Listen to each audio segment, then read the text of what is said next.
കാറ്റത്തെ കിളിക്കൂടിന്റെ ഇന്നത്തെ എപ്പിസോഡിലേക്ക് എല്ലാവർക്കും സ്വാഗതം.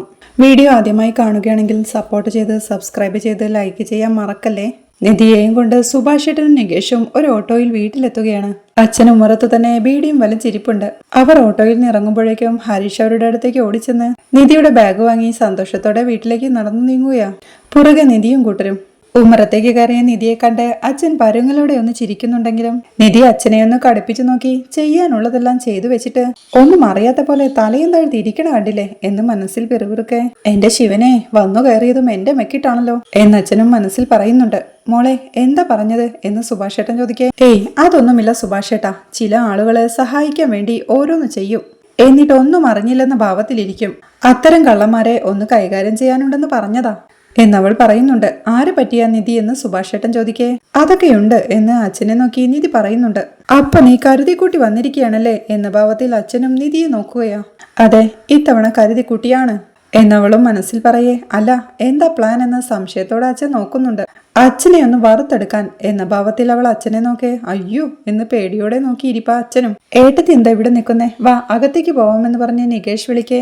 നിധി അകത്തേക്ക് കയറാൻ തുടങ്ങുമ്പോഴേക്കും സുഭാഷ് ഏട്ടൻ തടഞ്ഞ്, ഏയ് ഒറ്റ മിനിറ്റ്, ആരതി എടുത്തോണ്ട് വരാം, കുറെ നാളായി ഈ വീട്ടിലേക്ക് വരികയല്ലേ എന്ന് സുഭാഷേട്ടൻ പറയേ. എന്റെ സുഭാഷേട്ടാ, വന്ന് കയറുമ്പോ തന്നെ ആരതി എടുക്കാൻ ഇതെന്താ സീരിയലോ? എഴുതി വന്നേ അകത്തേക്ക് കയറെന്ന് പറഞ്ഞ് അവളെ കൂട്ടിക്കൊണ്ട് പോവുകയാ നികേഷ്. അവൾ പോയി കഴിയുമ്പോഴേക്കും അച്ഛനും ചിന്തിക്കുന്നുണ്ട്, ഇവൾ എനിക്കിട്ട് പണിയും ഉറപ്പാ. ആ നോക്കാം എന്ന് പറഞ്ഞിരിപ്പാ അച്ഛനും. അവൾ തളത്തിലേക്ക് എത്തുമ്പോഴേക്കും മോളിരിക്കെ, ഞാൻ കുടിക്കാൻ എന്തെങ്കിലും എടുക്കാമെന്ന് സുഭാഷേട്ടൻ പറയുന്നുണ്ട്. ഇപ്പൊ വേണ്ടെന്ന് അവൾ പറയേ. വെള്ളം എന്തെങ്കിലും എടുക്കാമെന്ന് പറഞ്ഞ് സുഭാഷ് വെള്ളം എടുക്കാനായി അടുക്കളയിലേക്ക് പോവുകയാ. നിധി അവിടെയുള്ള ചെയറിലേക്ക് ഇരിക്കുമ്പോഴേക്കും എടത്തി വന്നതിൽ വളരെ സന്തോഷമുണ്ട് കേട്ടോ എന്ന് സന്തോഷത്തോടെ ഹരീഷും പറയുന്നുണ്ട്. അപ്പോഴേക്കും സുഭാഷും വെള്ളം കൊണ്ടുവന്ന് കൊടുക്കുന്നുണ്ട്. ആ വെള്ളവും കുടിച്ചുകൊണ്ട് നിധി ചോദിക്കുന്നുണ്ട്, അല്ല സാർ എവിടെ പോയി? വീട് വിട്ടു പോയോന്ന്? ഏയ് ദാ ആ മുറിയിലേക്ക് പോയിട്ടുണ്ട് എന്ന് നിധി താമസിച്ചിരുന്ന റൂമിലേക്ക് നോക്കിക്കൊണ്ട് ഹരീഷ് പറയേ. പരിഭ്രമത്തോടെ ആ റൂമിലേക്കോ എന്ന് നികേഷും. സുഭാഷേട്ടനും അവനെന്തിനാ ആ റൂമിലേക്ക് പോയത്? അങ്ങോട്ട് പോയതാണ് വലിയ കുഴപ്പമായത്. ഇനി ക്ലീൻ ചെയ്യാനെങ്ങാനും പോയതാണോ എന്ന് ചോദിക്കേ. അറിയില്ല, ഞാൻ അടുക്കളയിൽ നിന്ന് വരുമ്പോ എഴുന്നേറ്റ് അങ്ങോട്ട് പോണ കണ്ടു എന്ന് ഹരീഷും. ഞാൻ വരുന്നതറിഞ്ഞിട്ട് നേരത്തെ പോയി ഇരുന്നതാണോ എന്ന് നിധി ചോദിക്കേ. അതിന് വരുന്ന കാര്യം പറഞ്ഞിട്ടില്ല. അവിടേക്ക് പോവേണ്ടെന്ന് പറഞ്ഞാൽ വരുന്ന കാര്യം പറയേണ്ടി വരുമോ എന്നോർത്തിട്ടാ പറയാണ്ടിരുന്നേന്ന് ഹരീഷ് പറയുന്നുണ്ട്. താൻ അവനെ പോയി കൂട്ടിക്കൊണ്ടുവരാമെന്ന് സുഭാഷേട്ടൻ പറയേ. വേണ്ട, ഞാൻ പോയി നോക്കട്ടെ എന്ന് പറഞ്ഞ് നിധി അവിടെ നിന്ന് എഴുന്നേറ്റ് പോവുകയാണ്. അവിടെ കട്ടിലിൽ കിടന്ന് പാട്ടും കേട്ട് അതിനൊപ്പം പാട്ട് പാടിക്കൊണ്ട് കിടപ്പാ സുധീഷ്. നിധി അങ്ങോട്ട് ചെല്ലുമ്പോഴേക്കും അവളെ കണ്ട് ഞെട്ടിപ്പിടഞ്ഞ് എഴുന്നേൽക്കുകയാ സുധീഷ്. ഈശ്വരാ, ഞാൻ സ്വപ്നം കാണുകയാണോ എന്ന് ചോദിച്ചവൻ തന്റെ കണ്ണു തിരുമ്മി നോക്കുമ്പോഴേക്കും ഹലോ, ഇത് ഞാൻ തന്നെയാ എന്ന് നിധി പറയുന്നുണ്ട്. അപ്പൊ വന്നോ എന്നവൻ സന്തോഷത്തോടെ ചോദിക്കേ. നിങ്ങൾ പോവാമെന്ന് സമ്മതിച്ചില്ലേ? അപ്പൊ വന്നു എന്ന് നിധി. അവിടെ സുഭാഷേട്ടനും ഹരീഷിനോടായിടാ അവനെ അങ്ങോട്ട് പറഞ്ഞയക്കേണ്ടായിരുന്നു എന്ന് പറയേ. പറഞ്ഞയച്ചതല്ലോ, പോയതല്ലേ എന്ന് ഹരീഷും. ഇനി ഇതിന്റെ പേരിൽ അവൾ ഇറങ്ങി പോവെന്നാ എന്ന് സുഭാഷേട്ടൻ പറയേ. ഞാൻ പോയി നോക്കാമെന്ന് പറഞ്ഞ് നികേഷ് ആ റൂമിലേക്ക് പോവുകയാ. അവൻ റൂമിലേക്ക് എത്തുമ്പോഴേക്കും ആന്തം വിട്ട് നിൽക്കുന്ന സുധീഷിനെ കണ്ട്, സുധീഷേട്ടൻ ഇവിടെ എന്തെടുക്കുവാ? ഏടതി തിരിച്ചു വന്നത് കണ്ടില്ലേ? റൂമിൽ നിന്ന് പുറത്തേക്ക് വന്നേ എന്ന് പറയുന്നത് കേൾക്കെ.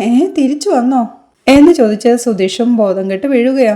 നികേഷ് അങ്ങോട്ട് വന്ന്, സുധീഷേട്ടാ എന്താ ഈ കാണിക്കുന്നേ എന്ന് ചോദിക്കെ. സുധീഷും എഴുന്നേറ്റ് ഒരു പുഞ്ചിരിയോടെ, മാഡം തിരിച്ചു വന്നെന്ന് കേട്ടപ്പോ ഒരു ബോധക്ഷയം എന്ന് പറയുകയാ. വളിച്ച് നാടകം കളിക്കാതെ പുറത്തേക്ക് വന്നേ എന്ന് നികേഷ് ദേഷ്യത്തോടെ പറയാം. സുധീഷും നിധിയോടായി, മാഡം സത്യമായിട്ടും മാഡം വരുമെന്ന് എനിക്കറിയില്ലായിരുന്നു. ഇവരാരും അത് പറഞ്ഞതുമില്ല, എന്നോട് ഒന്നും പറയാറില്ല. ഒരു പണിയും തൊഴിലും ഇല്ലാത്തത് കൊണ്ടേ വെറുതെ കയറിക്കിടന്ന് പാട്ട് കേട്ടുപോയി. ഇനി ഈ മുറിയിലേക്ക് ഞാൻ തിരിഞ്ഞു നോക്കുക പോലുമില്ല, മാപ്പാക്കണം എന്ന് പറഞ്ഞ് തന്റെ മൊബൈലും എടുത്ത് നികേഷിനെ മാറി നിൽക്കണമെന്ന് പറഞ്ഞ് തട്ടി മാറ്റിക്കൊണ്ട് സുധീഷ റൂമിൽ നിന്ന് ഇറങ്ങി പോവുകയാ. നികേഷും അവന്റെ പുറകെ ചെല്ലുന്നുണ്ട്. അവൻ തളത്തിലേക്ക് എത്തുമ്പോഴേക്കും നിനക്കെന്താടാ അവിടെ പണിയെന്ന് സുഭാഷേട്ടൻ ചോദിക്കുക. സുധീഷും പുഞ്ചിരിയോടെ കൈകൂപ്പി, മാപ്പാക്കണം ബ്രദേഴ്സ്, ഞാൻ അറിയാതെ ആ റൂമിലേക്കൊന്ന് കയറിപ്പോയി. മാഡം വരുന്ന കാര്യം എനിക്ക് അറിയില്ലായിരുന്നു. അല്ല, എന്നോടാരും പറഞ്ഞുമില്ലല്ലോ. ഒരു തെറ്റ് പറ്റിപ്പോയി, പൊറുക്കണം. ശരിയെന്ന് പറഞ്ഞ് അവിടുന്ന് പോവുകയാ. അവന്റെ ആ പോക്ക് കണ്ട് ഇതെന്താ വട്ടായോ എന്ന് സംശയത്തോടെ നികേഷ് പറയുമ്പോഴേക്കും, എടാ കുഴപ്പമൊന്നുമില്ലല്ലോ എന്ന് സുഭാഷൻ ചോദിക്കുന്നുണ്ട്. ഏയ് കുഴപ്പമൊന്നുമില്ലെന്ന് പറഞ്ഞ് നികേഷ് നിധിയുടെ ബാഗുമായി റൂമിലേക്ക് പോവുകയാണ്. എടത്തിന്ന് വിളിച്ച് അവൻ ആ ബാഗ് കൊടുക്കുമ്പോഴേക്കും നിധിയും സന്തോഷത്തോടെ ആ ബാഗ് വാങ്ങി താങ്ക്സ് പറയുകയാ. ഏടത്തി റെസ്റ്റ് എടുത്തോ എന്ന് പറഞ്ഞ് നികേഷും ആ റൂമിൽ നിന്ന് ഇറങ്ങി പോകുന്നുണ്ട്. പിന്നീട് തളത്തിലിരുന്ന് നികേഷും ഹരീഷും നിധിയും ഫുഡ് കഴിച്ചുകൊണ്ടിരിക്കുക. അവർക്ക് വിളമ്പിക്കൊടുത്ത് അവരെ തന്നെ നോക്കി സുഭാഷും അരികെ തന്നെ ഇരിപ്പുണ്ട്. നിധി കഴിക്കുന്നത് നോക്കി അപ്പുറത്തൊരു ടേബിളിൽ ചാരി നിൽപ്പാ സുധീഷും. നിധിയുടെ ആക്രാന്തത്തോടെയുള്ള കഴിപ്പ് കണ്ട് ഹോസ്റ്റൽ ഭക്ഷണം അത്രയ്ക്ക് വേസ്റ്റ് ആയിരുന്നു അല്ലേ എടുത്തിയെന്ന് നികേഷ് ചോദിക്കുന്നുണ്ട്. എങ്ങനെ മനസ്സിലായി എന്ന് നിധി ചോദിക്കെ കഴിക്കുന്ന കണ്ടപ്പോൾ മനസ്സിലായി എന്ന് നികേഷ്. ഡാ ചുമ്മാതിരിയടാ, കഴിക്കട്ടെ എന്ന് സുഭാഷേട്ടനെ വഴക്കു പറയെ അവൻ പറഞ്ഞത് ശരിയാ സുഭാഷേട്ടാ. ദിവസങ്ങൾക്ക് ശേഷം നാക്കിന് പിടിച്ചത് എപ്പോഴാ കഴിക്കുന്നത്. അവിടുത്തെ ഫുഡ് ശരിക്കും ബോറായിരുന്നു. ഞാൻ ഇങ്ങോട്ട് തിരിച്ചു വന്നതിന് ഈ ഫുഡും കൂടി ഒരു കാരണമാ എന്നവൾ പറയുമ്പോഴേക്കും ഫുഡ് കഴിക്കാനായി അങ്ങോട്ട് വന്ന അച്ഛൻ നിധിയെ കണ്ട് പരുങ്ങളോടെ തിരിച്ചു പോകാൻ ഒരുങ്ങുമ്പോഴേക്കും അച്ഛനെ കാണുന്ന നിധിയും എന്താ പോകുന്നത്, കഴിക്കുന്നില്ലേ എന്ന് ചോദിക്കെ ആ എന്ന് ഭാസ്കരനും. ഇരിക്കണം എന്ന് അച്ഛനോടായി പറഞ്ഞ് സുഭാഷേട്ടാ അച്ഛന് ഭക്ഷണം കൊടുക്ക, ഇവിടെ ഇരുന്ന് കഴിക്കട്ടെ എന്ന് നിധി പറയുന്നത് കേൾക്കെ എന്തോ പ്ലാൻ ഉണ്ടല്ലോ എന്ന് മനസ്സിൽ ആലോചിച്ച് നിൽപ്പാ അച്ഛനും. അത് കാണുന്ന നിധിയും എന്താ ഇരിക്കാൻ മടിയുണ്ടോ എന്ന് ചോദിക്കെ ഒരു മടിയുമില്ലെന്ന് പറഞ്ഞ് അപ്പുറത്ത് മാറി ഒരു തൂണും ചാരി ഇരിപ്പാ അച്ഛനും. സുഭാഷ് അച്ഛനുള്ള ഫുഡെല്ലാം എടുത്തു കൊടുക്കുമ്പോഴേക്കും നിനക്കെന്താടാ ഏകാദശിയാണോ, നീ കഴിക്കുന്നില്ലേ എന്ന് അച്ഛൻ ചോദിക്കുന്നുണ്ട്. കഴിക്കാമെന്ന് പറഞ്ഞ് വീണ്ടും നികേഷിന്റെ അരിയിലേക്ക് ഇരുന്ന് സുധീഷേ നീ എന്താടാ കഴിക്കാത്തതെന്ന് സുഭാഷ് ഏട്ടൻ ചോദിക്കുന്നുണ്ട്. അത് ശ്രദ്ധിച്ച നിധിയും സുഭാഷേട്ടാ എല്ലാവർക്കും വിളമ്പി കൊടുത്ത ശേഷം കഴിക്കുന്ന ശീലം ഇനിയെങ്കിലും മാറണം, എല്ലാവർക്കും തനിയെ കഴിക്കാലോ എന്ന് ചോദിക്കേ എന്നെ ഒരു മനുഷ്യനായി ആരെങ്കിലും പരിഗണിച്ചാലല്ലേ കാര്യമുള്ളൂ. ഇവിടെ ഇത്രയും ആളുകളുണ്ടായിട്ടും ഒരു വാക്ക് എനിക്ക് മിണ്ടാൻ ആളുണ്ടോ, നീ മാത്രമേ ഉള്ളൂ, ഞാൻ ശരിക്കും ഒറ്റയ്ക്കായി പോയില്ലേ എന്നൊരു പഴയ ടേപ്പ് റെക്കോർഡറിൽ തട്ടിക്കൊണ്ട് പറയുക സുധീഷ്. അതിനിടയിൽ നിധി മുളക് കടിക്കുമ്പോഴേക്കും കഴിക്കുന്നതിനിടയിൽ പച്ചമുളക് കടിക്കുന്നത് അല്ലാത്ത ഡിസ്റ്റർബൻസാ അല്ല നികേഷേ എന്ന് ചോദിക്കെ അത് സുധീഷേട്ടനിട്ട് കൊള്ളിച്ച് പറയുന്നതാണെന്ന് മനസ്സിലായ നികേഷും ഒരു ചിരിയോടെ അതെ ഡിസ്റ്റർബൻസ് ആയിട്ടത്തി, ശരിക്കും ഒരു ഡിസ്റ്റർബൻസ് തന്നെ എന്ന് നികേഷും പറയുന്നു. എല്ലാവരും സുധീഷിനെ നോക്കി പുഞ്ചിരിക്കുമ്പോഴേക്കും മനസ്സിലായി, ഉദ്ദേശിച്ചത് എന്നെയാണെന്ന് എനിക്ക് മനസ്സിലായി എന്ന് സുധീഷും. ഞാൻ പച്ചമുളകിനെ പറ്റി തന്നെയാ പറഞ്ഞ്, ഇയാളെ പറ്റിയാണെങ്കിൽ ഏതെങ്കിലും വൃത്തികെട്ട സാധനത്തിനെ പറ്റി പറഞ്ഞ പോരെ എന്ന് നിധി ചോദിക്കുന്നതിൽക്ക് എല്ലാവരും പൊട്ടിച്ചിരിക്കുകയാ. എടാ വാചകം അടിക്കാതെ വാടാ എന്ന് സുഭാഷ് ഏട്ടൻ വിളിക്കെ എനിക്കങ്ങും വേണ്ട, ഞാൻ പിന്നെ ഒറ്റയ്ക്കിരുന്ന് കഴിച്ചോളാം എന്ന് സുധീഷും. അപ്പോഴാണ് നിധിയും അല്ല നിങ്ങളെന്താ വീട് വിട്ടു പോവാതിരുന്നേ എന്ന് ചോദിക്കെ ഒരു പരുങ്ങലോടെ വീട് എന്ന് പറഞ്ഞ് നിൽപ്പാ സുധീഷും. അവന്റെ ആ നിൽപ്പ് കണ്ട് സുഭാഷേട്ടാ സുധീഷ് ഈ വീട് വിട്ട് പോയിക്കോളാം എന്ന വാക്ക് തന്നതുകൊണ്ടാ ഞാൻ ഈ വീട്ടിലേക്ക് വന്നത് തന്നെ എന്ന് പറയേ അതെ അതെ എന്ന് സുഭാഷും സമ്മതിക്കുകയാ. എന്താ പോകുന്നില്ലേ എന്ന് നിധി ചോദിക്കെ പോയിക്കോളാം, അതിനി രാത്രി തന്നെ പോണമെന്ന് നിർബന്ധമൊന്നും ഇല്ലല്ലോ, നാളെ നേരം വെടുത്തിട്ട് പോയാലും പോരെ എന്ന് ചോദിക്കെ പക്ഷെ പോയിക്കോണം അത് മറക്കരുത് എന്ന് നിധിയും. എനിക്കറിയാം ഞാൻ പോയിക്കോളാം എന്ന് സുധീഷ് പരിഭവത്തോടെ പറയാ. എവിടേക്കാടാ നീ പോകുന്നത്, ചുമ്മാ അയ്യടാ എന്ന് സുഭാഷ് ഏട്ടനും. എടാ വലിയ സ്നേഹം കാണിക്കില്ല എന്റെ പൊന്നെ, ഞാൻ പൊക്കോളാം, ഉള്ളവൻ ഒരു വീട് ഇല്ലാത്തവന് 1000 വീട് എന്നാണല്ലോ പ്രമാണം എന്ന് സുധീഷ് പറയേ. അങ്ങനെ ഒരു പ്രമാണമുണ്ടോ എന്ന് നികേഷും ചോദിക്കുന്നുണ്ട്. അപ്പോഴാണ് അച്ഛനും എടാ നോർത്ത് ഇന്ത്യയിലേക്കാണെങ്കിൽ എങ്ങോട്ട് പോകണമെന്നും എവിടെ പോകണമെന്നും ഞാൻ റൂട്ട് പറഞ്ഞു തരാം, എവിടെ താമസിക്കണമെന്നും പറഞ്ഞു തരാം എന്ന് പറയുന്നത്. അപ്പോഴേക്കും സുധീഷ് കയ്യിൽ കിട്ടിയ എന്തോ എടുത്ത് അച്ഛനെ എറിയുമ്പോഴേക്കും എന്താടാ ഈ കാണിക്കുന്നത്, കഴിക്കുന്നത് കണ്ടില്ലേ എന്ന് ചോദിക്കുന്നുണ്ട് അച്ഛനും.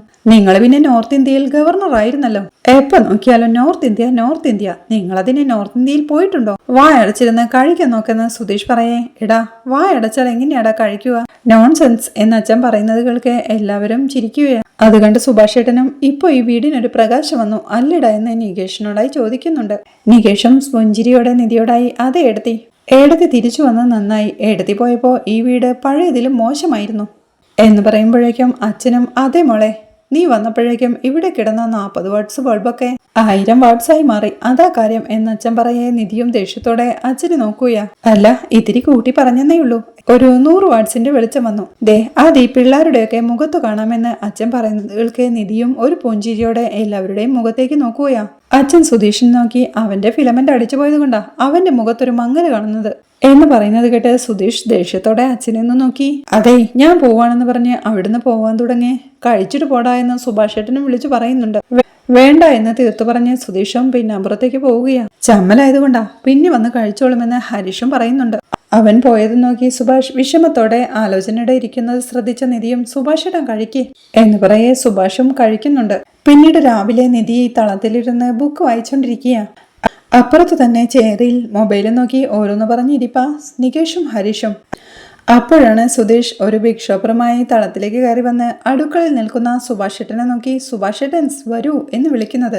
എന്താണെന്ന് ചോദിച്ച് സുഭാഷ് ഏട്ടൻ അങ്ങോട്ട് വരുമ്പോഴേക്കും അവനാ ബിഗ് ഷോപ്പർ സുഭാഷ് ഏട്ടന്റെ കയ്യിലേക്ക് കൊടുത്ത് ദാ പിടിച്ചോ, പറഞ്ഞ സാധനങ്ങളെല്ലാം ഉണ്ട്, ചെക്ക് ചെയ്ത് നോക്കിക്കോളൂ, ഇവിടുത്തെ കടയിൽ ഒരു സാധനവും ഇല്ലെന്നേ, ഞാൻ ഒരുപാട് ദൂരം നടന്നു പോയിട്ടാ സാധനങ്ങൾ വാങ്ങിച്ചത് എന്ന് പറയേ. ഓ വല്ലപ്പോഴും നടക്കെന്ന് പറഞ്ഞ് സുഭാഷ് ഏട്ടനും അടുക്കളയിലേക്ക് കയറി പോവുകയാ.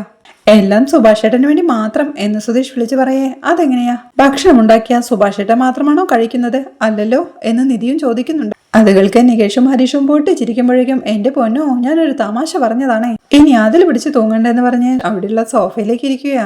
മൊബൈലും നോക്കി നികേഷും ഹരീഷും പൊട്ടിച്ചിരിക്കുന്നത് കണ്ട് എന്താണ്, വലിയ ചിരിയൊക്കെയാണല്ലോ, നിന്റെ പനിയൊക്കെ മാറി നോർമലായി അല്ലേ നികേഷേ എന്ന് സുധീഷ് ചോദിക്കേ. അതിപ്പോ ഏട്ടത്തി വന്നപ്പോ തന്നെ നോർമലായി എന്ന് നികേഷും. അത് കേട്ട് നിധിയും ഒരു പുഞ്ചിരിയോടെ ബുക്ക് വായിക്കാൻ തുടങ്ങുമ്പോഴേക്കും ഏട്ടാ ശരിക്കും ഒരു എനർജി കിട്ടിയതുപോലുണ്ട് എന്ന് സുധീഷിനോടായി പറഞ്ഞ് നിധിയോടായി താങ്ക് യു ഏട്ടത്തി എന്ന് പറയുകയാ. അത് കണ്ട് സുധീഷും അതിന് നിധി വരുമെന്ന് എനിക്ക് മുന്നേ അറിയാമായിരുന്നു എന്നവൻ പറയുന്നത് കേട്ട് നിധിയും സംശയത്തോടെ അവനെ തന്നെ നോക്കിയിരിപ്പാ.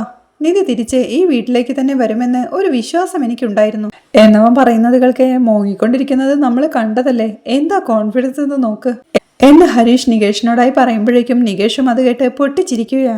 നിധിയും അവരെ ശ്രദ്ധിച്ച് എന്താടാ ഹരീഷെ, എന്നെ എന്തേലും പറഞ്ഞ് കളിയാക്കുന്നതാണോ എന്ന് ചോദിക്കേ. ഏയ് അല്ല എടുത്തി എന്ന് നികേഷും.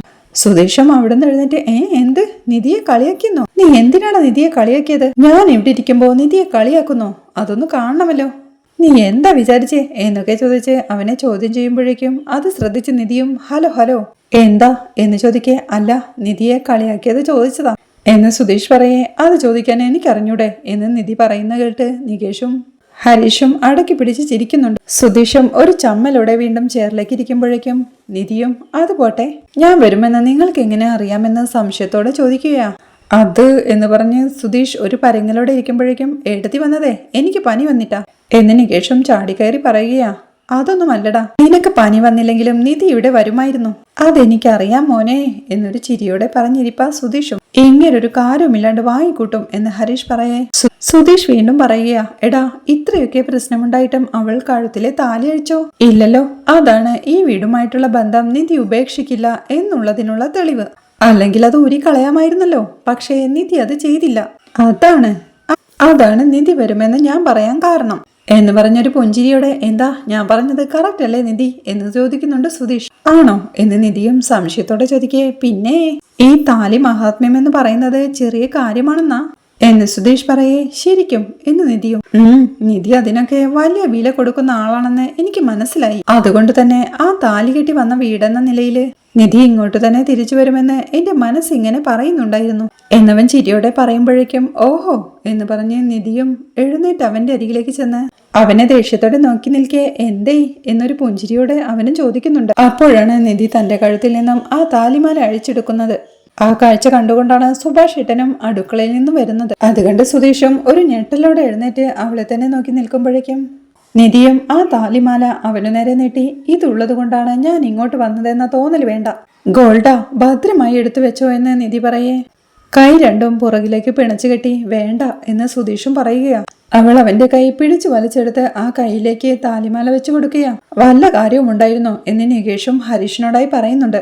നിധിയും സുധീഷിനോടായി കഴുത്തിൽ വെറുതെ കിടക്കുന്ന ഒരു ചെയിനെന്നേ ഞാൻ ഇത്രകാലം കരുതിയുള്ളൂ, ഒരു താലിയുടെ ഭാരം ഇതിലുണ്ടെന്ന് ഞാൻ ഓർത്തിരുന്നില്ല, അതെനിക്ക് വേണ്ടതാനും എന്ന് പറഞ്ഞ് അവിടുന്ന് പോവുകയാണ്. സുധീഷും ആ താലിമാല കയ്യിൽ പിടിച്ച് ടെൻഷനോടെ നോക്കി നിൽക്കുമ്പോഴേക്കും എന്തുവാ ഇത് പൊട്ടത്തരമെന്ന് ഹരീഷും പറയുന്നുണ്ട്. സുഭാഷും സുധീഷിനോടായി എടാ കഷ്ടം, നിനക്ക് നിന്റെ നാവടക്കി മിണ്ടാതിരുന്നുകൂടായിരുന്നു എന്ന് ചോദിക്കേ. അങ്ങനെ ചോദിക്കു സുഭാഷേട്ടാ, വെറുതെ ഇരുന്ന ഒരാളെ തോട്ടിയെടുത്ത് അങ്ങ് കുത്തി, ഇപ്പൊ എന്തായി എന്ന് ഹരീഷും ചോദിക്കുന്നുണ്ട്. അതിനവൾ ഇത് ഊരിത്തരുമെന്ന് ഞാൻ പ്രതീക്ഷിച്ചില്ലടാ എന്നൊരു ടെൻഷനോടെ സുധീഷ് പറയേ. ഓ ഇവൻ ഇങ്ങനൊരുത്തനായി പോയല്ലോ എന്ന് സുഭാഷും പറയുന്നുണ്ട്.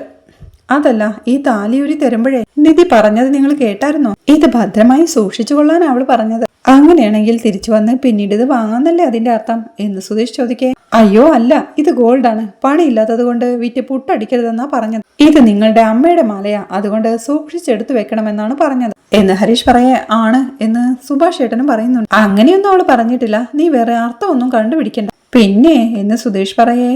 ഏട്ടത്തി ആ അർത്ഥത്തിൽ തന്നെയാ പറഞ്ഞേ, പിന്നെ എന്തു അർത്ഥം എന്ന് ഹരീഷും ചോദിക്കുന്നുണ്ട്. സുധീഷും ടെൻഷനോടെ ഏതായാലും ഈ കുടുംബത്തെ ഞാൻ സമ്മതിച്ചു കേട്ടോ, മഹാദ്രോഹികളാ നിങ്ങളെല്ലാവരും. അല്ലെങ്കിൽ ആ താലി അഴിച്ച് അവൾ എന്റെ ഈ കയ്യിൽ വെച്ചു തന്നപ്പോ നിങ്ങൾക്ക് ഒരാൾക്കെങ്കിലും അത് തടയാൻ തോന്നിയോ? ഇല്ലല്ലോ, മരം പോലെ നിൽക്കുകയായിരുന്നല്ലേ മൂന്നെണ്ണവും മരവാഴകള് എന്ന് സുധീഷ് ദേഷ്യത്തോടെ പറയുകയാ. നികേഷും സുധീഷിനോടായി സുധീഷേട്ടാ ഞാൻ ശരിക്കും പേടിച്ചു പോയി എന്ന് പറയേ. അതാണ്, നിനക്കെന്റെ അവസ്ഥ കണ്ട് അതെങ്കിലും തോന്നിയല്ലോടാ എന്ന് സുധീഷും പറയുകയാ. അതല്ല, സുധീഷേട്ടന്റെ വാചകമണി കണ്ടേ ഏടത്തി വീണ്ടും ഇവിടുന്ന് ഇറങ്ങിപ്പോകുമെന്ന് ഞാൻ പേടിച്ചു പോയി എന്ന് നികേഷ് പറയുന്നത് കേൾക്കെ. മനസ്സിലായിടാ, നിനക്കൊന്നും അല്ലെങ്കിലും എന്നെപ്പറ്റി ഒരു വിചാരവും ഉണ്ടായിട്ടില്ല എന്നവനോടായി പറഞ്ഞ് സുഭാഷേട്ടനോടും സുഭാഷേട്ടനും ഒന്നും അനങ്ങാതെ നിന്നല്ലോ എന്ന് പറയേ ഞാൻ പിന്നെ എന്ത് ചെയ്യാനാടാ എന്ന് സുഭാഷേട്ടനും ചോദിക്കുന്നുണ്ട്. ഒന്നും ചെയ്യണ്ട, പോയാ ദോശ വറുത്ത് ചെല്ലെന്ന് സുധീഷും പറയുകയാ.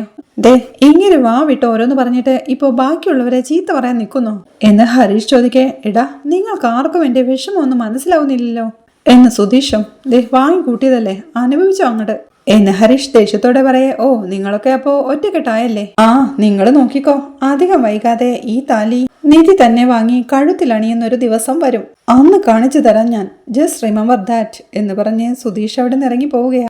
അവൻ ഉമ്മറത്തേക്ക് ചെന്ന് ആ താലിമലയും തൂക്കിപ്പിടിച്ച് മനസ്സിൽ പറയുന്നുണ്ട്, ഇതുകൊണ്ടെല്ലാം അവസാനിച്ചു എന്ന് ഞാൻ വിചാരിക്കുന്നില്ല. അവൾ ഇത് തിരിച്ചു ചോദിക്കുന്നത് വരെ ഇത് എന്റെ കയ്യിലിരിക്കട്ടെ എന്ന് പറഞ്ഞ മാല ചുരുട്ടി പിടിക്കുന്നിടത്താണ് ഈ എപ്പിസോഡ് അവസാനിക്കുന്നത്. ഇത്രയുമാണ് ഈ എപ്പിസോഡിലെ വിശേഷങ്ങൾ. വീഡിയോ ഇഷ്ടമായാൽ സപ്പോർട്ട് ചെയ്ത് സബ്സ്ക്രൈബ് ചെയ്ത് ലൈക്ക് ചെയ്യാൻ മറക്കല്ലേ.